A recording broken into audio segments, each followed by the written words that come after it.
we're talking about how can we structure a deal for the rest of his properties. We want to take the rest of his property, whether it's all 30 or just the 25. Oh. I close the wholesale deal because Yeah. I'm like an issue. When you're negotiating, right, always negotiate price first, then terms. Because what's gonna happen is when you're negotiating price first, and if they agree on price, then okay, awesome, you're good with that price.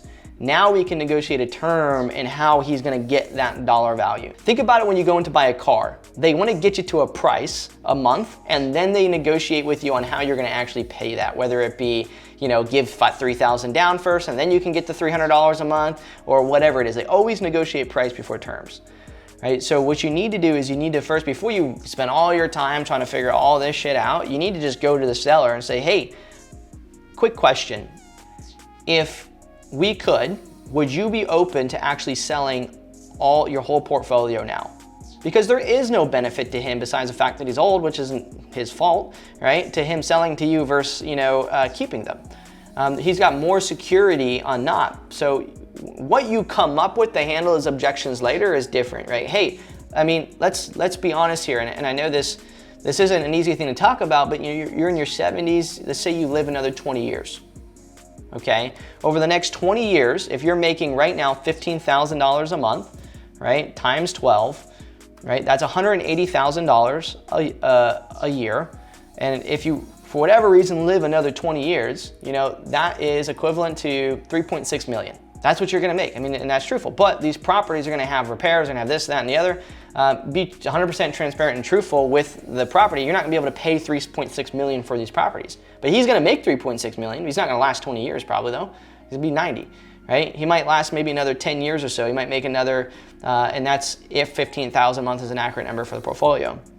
So first see if he's interested, then see, just gauge price. Like, okay, if we were to do something, like what would make sense for you to be able to let go of those properties? Like what can we do to make sure that you're happy and you're content to let go of those properties? He could come in and say 600,000 for all you know, right? It's probably not gonna happen, but based off of his current trend, it's really easy to figure out what he wants, because right now he wants 310,000 by 5, so 62,000 times 25 is probably about 1.5 million. It's probably what he's gonna want, you know, unless they're making way more than these 5.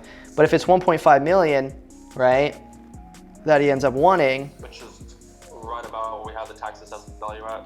Right, you know, so if we divide that then by, or times it by 0.5, you know, that gives you 775,000 down, right? But you got to figure out, how do you win in this, right?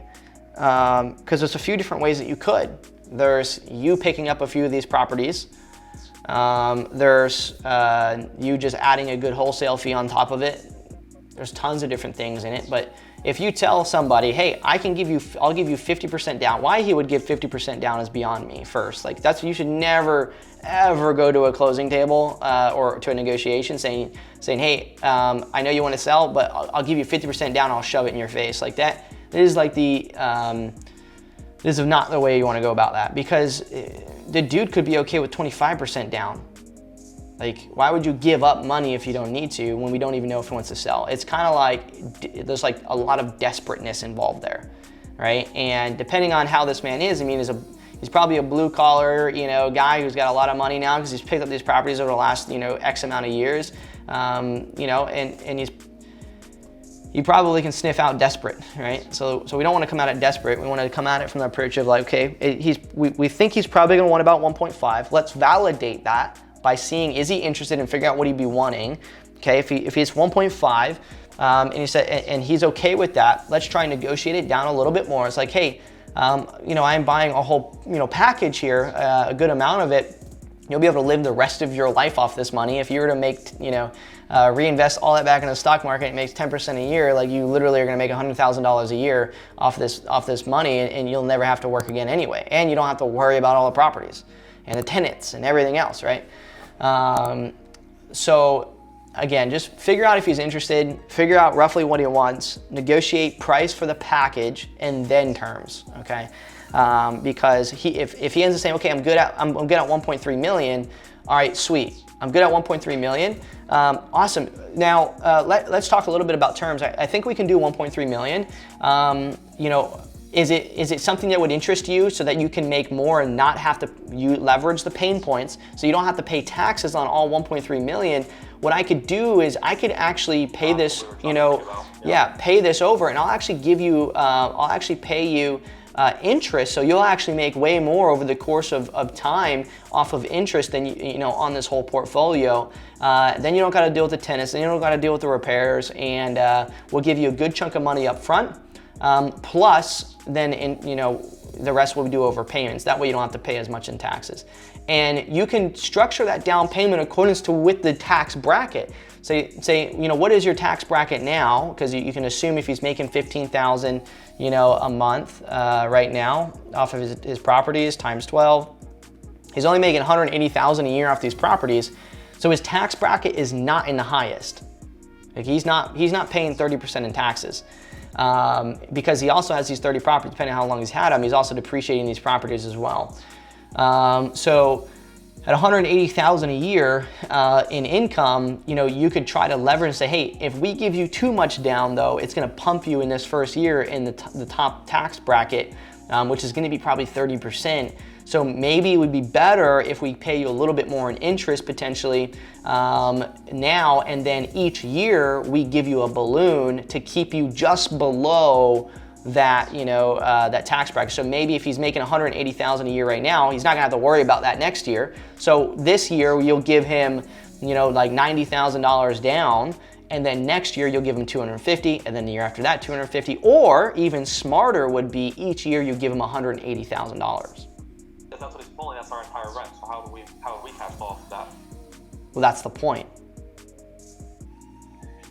You wouldn't cash flow, but the portfolio would pay the portfolio, and then you would end up, having a free property, and he's basically giving it to you for a period of time, which is what I would probably do. It just depends. Like if you're okay, because if you're gonna give half down, you're not gonna make back your money. But if he gave $775,000 down for this portfolio, how long is it gonna take for him to get his money back? Like 6 years, right? Something like that. Yep. Or he can give the cash flow that he's making from the properties to him. The properties are paying for the properties, and he's getting free properties. So it's just delayed. Either way, he's not making the money for 7 years or whatever, right? No matter how you look at it. So you just got to figure out how that's structured, and that's why you never negotiate terms until after you have price, because you can mix and match those numbers and glue them together however you want to make it fit.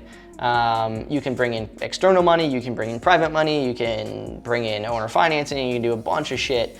But first we gotta know price and we gotta know interest. So do that first, and then next week we can figure out if it went any further than where it's already at.